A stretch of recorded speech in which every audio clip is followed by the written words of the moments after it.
Hello students, आपको याद ही होगा हमारा फोर्थ चैप्टर में एक फॉर्म बाकी है और वो है कैलेज फॉर्म। आज उसको कंप्लीट करते हैं। स्टेटमेंट क्या है, देखिए पेपर में आएगी तो डायरेक्ट ही होगा। State and prove Cayley's form. Statement है every group is isomorphic to some permutation कि हर एक ग्रुप क्या होता है, आइसोमॉर्फिक होता है किसके, किसी परमुटेशन ग्रुप के। ठीक है, तो 3 स्टेप की फॉर्म है। नंबर 1, एक सेट बनाएंगे परमुटेशंस का। आपको याद होगा परमुटेशन क्या थी, एक सेट S से S तक आप कोई भी 1-1 onto मैपिंग डिफाइन कर लीजिए, वो क्या थी, परमुटेशन थी। तो फर्स्ट स्टेप में क्या करेंगे, फर्स्ट स्टेप में हम एक सेट बनाएंगे जिसके अंदर की क्या होंगी, परमुटेशंस होंगी। सेकंड स्टेप में उसको बाइनरी ऑपरेशन अपनी तरफ से लेके ग्रुप बनाएंगे और थर्ड स्टेप में गिवन ग्रुप को उसके क्या करेंगे, आइसोमॉर्फिक प्रूव करेंगे। बड़ी सिंपल सी फॉर्म है, इंपॉर्टेंट है। तो शुरुआत करते हैं। देखिए प्रूफ क्या, let G be any group. G क्या है, कोई ग्रुप है, और हमें ये क्या प्रूव करके दिखाना है, किसी परमुटेशन ग्रुप के आइसोमॉर्फिक प्रूव करके दिखाना है। कैसे, लेट A कोई एलिमेंट ले लिया किसका, G का, और मैपिंग डिफाइन की FA नाम की G से G तक, और ये मैपिंग X को कहाँ मैप करती है, AX। मान लिया इस मैपिंग का नाम है FA और ये X को मैप करती है किसमें, AX में। सबसे पहले हम ये प्रूव करके दिखाते हैं कि ये मैपिंग क्या है, ये मैपिंग 1-1 onto मैपिंग है, ताकि इसको हम क्या कह सके, एक परमुटेशन प्रूव बोल सके। तो टू प्रूव FA इज 1-1, क्या करें, G के 2 एलिमेंट है। ऑब्वियसली A तो नहीं लेंगे क्योंकि A तो हमने यहाँ ले लिया, नाम बदल के ही रखते हैं। Let X, Y belonging to G be arbitrary elements and consider करते हैं कि इनकी इमेज क्या है, बराबर। क्या प्रूव करके दिखाएंगे, अगर इमेज बराबर है तो एलिमेंट भी बराबर है। तो देखिए FAX यानी कि AX और FAY यानी कि AY। अब लेफ्ट कैंसलेशन लॉ से ग्रुप है, ग्रुप के एलिमेंट है, तो लेफ्ट कैंसलेशन लॉ से क्या आ गया, X इक्वल टू Y आ गया, यानी कि ये मैपिंग कैसी हो गई, 1-1 हो गई। ठीक है, अब to prove onto mapping, to prove कि FA कैसी मैपिंग है, ऑन टू, क्या करें, लेट Z एक एलिमेंट ले लिया किसका, G का। अब इसकी प्री इमेज ढूंढ के दिखानी है इस तरह। अब फिर वही बात है, ऑन टू का परफेक्ट तरीका तो नहीं है, लेकिन ये देखिए एक तरीका समझाया था मैंने आपको। AX को रफ में किसके इक्वल रख लिया, Z के, और X के लिए क्या कर लिया, सोल्व कर लिया।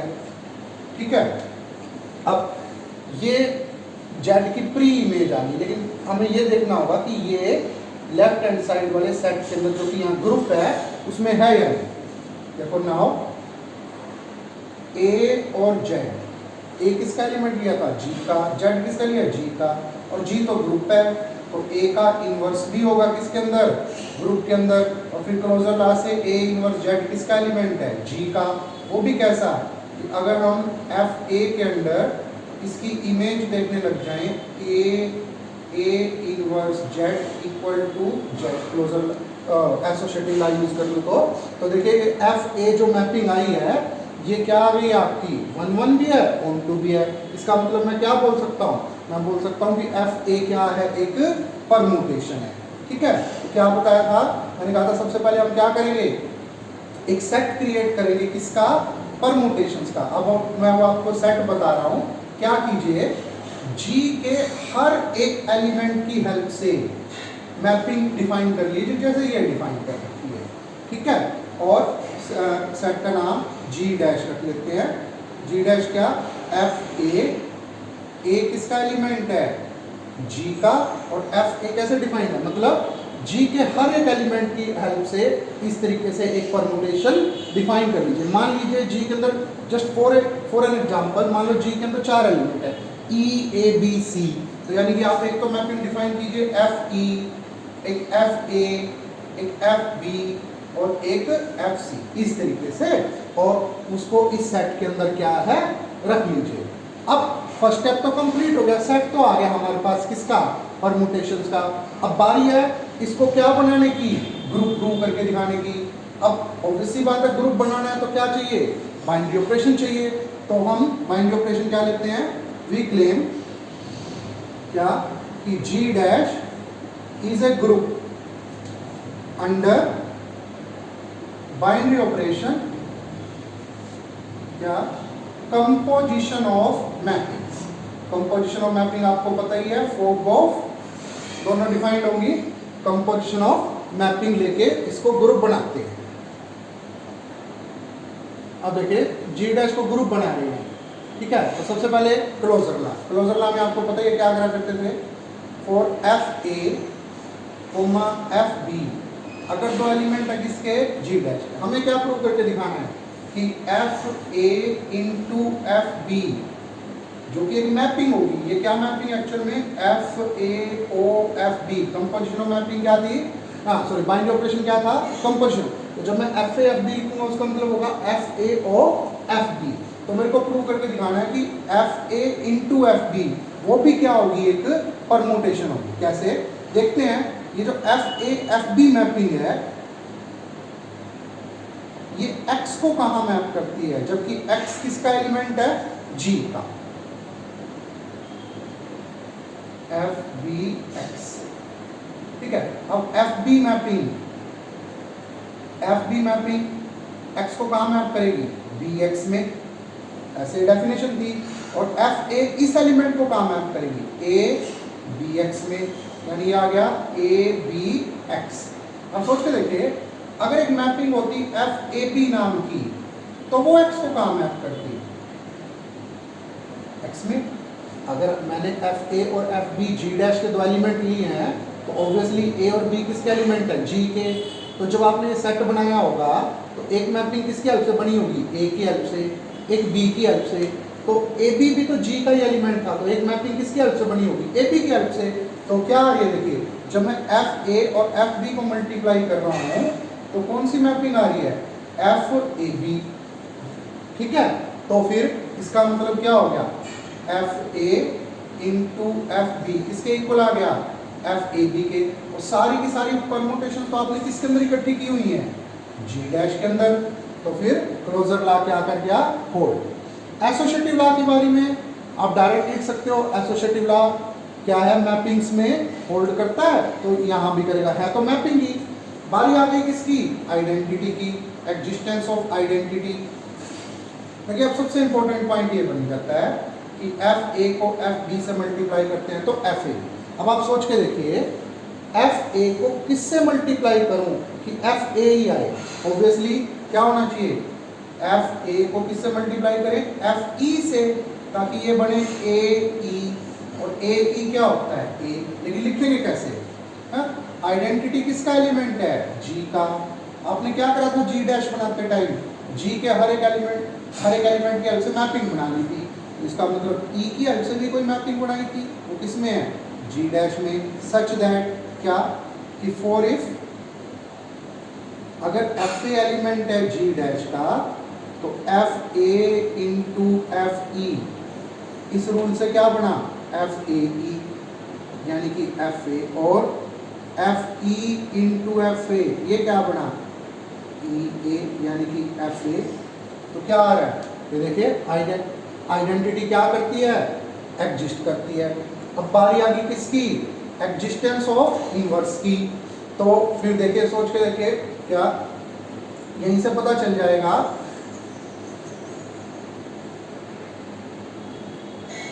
कि एफ ए को किससे मल्टीप्लाई करूं कि एफ ई आ जाए, एफ ए को किससे मल्टीप्लाई करें कि एफ ई आ जाए। कैसे, फॉर अगर एफ ए एलिमेंट है जी का, सॉरी जी डैश का, तो ऑब्वियसली ए कहां से आया होगा, जी से। तो ए इनवर्स भी तो होगा जी में, यानी अगर कोई मैपिंग ए की हेल्प से बनाई होगी आपने, तो एक मैपिंग ए इनवर्स की हेल्प से भी बनाई होगी। ए इनवर्स वो किस में आ गया, जी डैश में, सच दैट, कैसे कि F A into F A inverse A inverse A inverse F E और F A inverse into F A inverse into A, ये क्या आ गया एफ ई। तो देखो x को y से मल्टीप्लाई कर रहा है, आइडेंटिटी आ रहा है, y को x से मल्टीप्लाई कर रहा है, आइडेंटिटी, यानी ये कौन है, एफ ए का इनवर्स। मतलब g डैश क्या बन गया, हमारा ग्रुप बन गया। सेकंड स्टेप हो गया कंप्लीट। अब देखिए थर्ड स्टेप है, क्या रह गया, अब मेरे पास g डैश एक ग्रुप है परमुटेशंस का और g मेरे पास ओरिजिनल ग्रुप है। अब बस तीसरा स्टेप रह गया, इन दोनों को क्या प्रूव करके दिखाना है, आइसोमॉर्फिक। तो क्या करते हैं, मैपिंग डिफाइन कर लेते हैं फाई g से g डैश तक।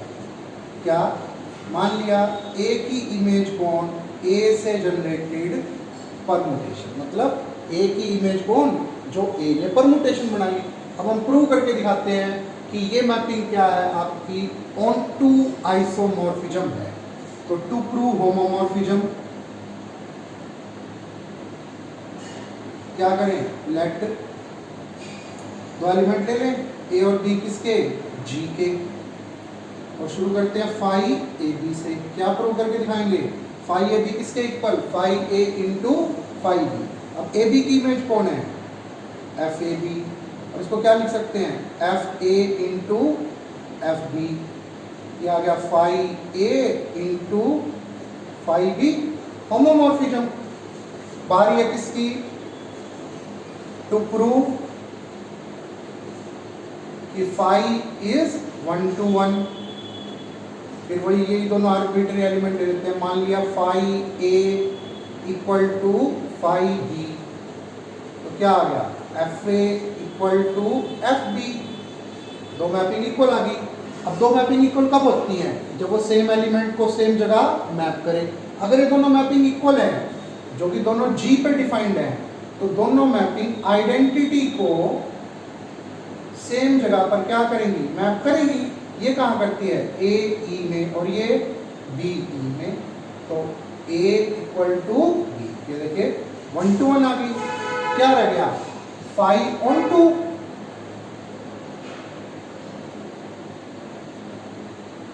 On to mapping. उसके लिए क्या करते हैं, एक राइट हैंड साइड में से एक एलिमेंट लेते हैं, लेट एफ सी, एलिमेंट है किसका, जी डैश का, इसकी प्री इमेज ढूंढनी है। फिर वही बात है, देखिए ऑन टू का परफेक्ट तरीका बिल्कुल भी नहीं है। ए की इमेज एफ ए की प्री इमेज ए, उस हिसाब से एफ सी की प्री इमेज क्या होनी चाहिए, एफ सी की सी होनी चाहिए। और क्या सी जी का एलिमेंट है, डेफिनेटली, क्योंकि जितनी भी परमुटेशन बनाई थी किसके एलिमेंट की हेल्प से बनाई थी, जी के। तो नाउ अगर एफ सी जी डैश का एलिमेंट है, इसका मतलब सी किसका एलिमेंट है, जी का, और वो भी कैसा कि अगर इसकी इमेज देखें सी की, तो क्या आ गया एफ सी। तो फाइव ऑन टू 1 1 और होमोमॉर्फिज्म, तो क्या होगी, ऑन टू आइसोमॉर्फिज्म। इसका मतलब दोनों ग्रुप क्या हो गए आपके, आइसोमॉर्फिक। तो क्या प्रूव करके दिखा दिया, कोई भी ग्रुप हो वो किसी परमुटेशन ग्रुप के क्या होगा, आइसोमॉर्फिक हो। अब देखिए लास्ट क्वेश्चन बाकी है चैप्टर 4 का। क्या दिया हुआ है, P3 परमुटेशन ग्रुप दिया हुआ है 3 सिंबल्स के ऊपर, A B C के ऊपर। तो आपको पता ही है, हमने लिख लिया। A3 उसका सब ग्रुप दिया हुआ है E1 परमुटेशंस का। आइडेंटिटी E1 परमुटेशन होती है और ये दोनों E1 परमुटेशंस हैं, ठीक है। और वो आपसे पूछ रहा है P3 बाय A3 की कंपोजिशन टेबल पूछ रहा है, कंपोजिशन टेबल बनाइए, ठीक है। सबसे पहले तो मैं ये प्रूव कर दूं कि A3 नॉर्मल सब ग्रुप होता है किसका, P3 का। क्यों, एज हमने ये पढ़ा था, अगर किसी सब ग्रुप का इंडेक्स किसी ग्रुप के अंदर 2 हो तो सब ग्रुप क्या होता है, नॉर्मल सब ग्रुप होता है। तो P3 के अंदर A3 का अगर आप इंडेक्स देखो, फाइनाइट ग्रुप के बारे में फॉर्मूला था, order of P3 by order of A3, P3 में 6 एलिमेंट है, A3 में 3 है, 2। तो ये बात तो श्योर है कि A3 नॉर्मल सब ग्रुप होता है किसका, P3 का। एक्चुअल में AN नॉर्मल सब ग्रुप होता है हमेशा किसका, PN का। ठीक है, इंडेक्स पता चल गया 2। और इससे यह भी पता चल गया कि जो क्वोशिएंट ग्रुप बनेगा P3 बाय A3 उसके अंदर 2 ही एलिमेंट होंगे, क्योंकि इंडेक्स कितना है 2। एक तो आइडेंटिटी G बाय H की आइडेंटिटी कौन होती है, G बाय H की आइडेंटिटी होती है H। तो उस हिसाब से P3 बाय A3 की आइडेंटिटी होगी A3। और एक और कोसेट, अब कोसेट इससे बनाऊंगा तो A3 में है, A3 दोबारा बन जाएगा। इन तीनों में से किसी एक से बना लीजिए, आपकी मर्जी है, A3 AB। इनसे क्यों नहीं कह रहे, क्योंकि इसके लिए फिर वही फॉर्म अप्लाई हो जाएगी। अगर स्मॉल h कैपिटल H के अंदर हो तो capital H into small h क्या आएगा, कैपिटल H। तो इन तीनों में से किसी एक को लेके आप कोसेट बना लीजिए, ये P3 बाय A3 होगा। और इसकी कंपोजिशन टेबल बिल्कुल सिंपल है। ये तो हो गया आपका A3, ये हो गया A3AB, यहाँ डॉट लिख लेते हैं। ये हो गया A3AB। देखिए इस ग्रुप की आइडेंटिटी है A3, तो यहाँ आएगा A3, यहाँ आएगा A3AB, क्योंकि identity into element, element into identity, element. अब एलिमेंट इंटू एलिमेंट क्या आना चाहिए, A3AB इंटू A3AB। क्या रूल था, बाइनरी ऑपरेशन क्या होता है क्वेश्चन ग्रुप में, HA इंटू HB होता है HAB। तो क्या बन गया A3AB AB। अब हम क्या करते हैं, AB इंटू AB को सॉल्व कर लेते हैं, पता चल जाएगा AB इंटू AB क्या है, ABC, A की इमेज B, B की A, C की as it is, ABC same है। और देखिए क्या आता है ABC, A की इमेज B, B की A, B की A की B, C, यानी कि A3 इंटू आइडेंटिटी और A3 इंटू आई A3। तो क्या आ गया A3। तो ये रही आपकी क्या, कंपोजिशन टेबल। और यहाँ पर आपका क्या है, ग्रुप थ्योरी की पहली दोनों यूनिट क्या होती हैं, कंप्लीट होती है। अब नेक्स्ट लेक्चर में हम नया शुरू करेंगे, रिंग थ्योरी पढ़ेंगे।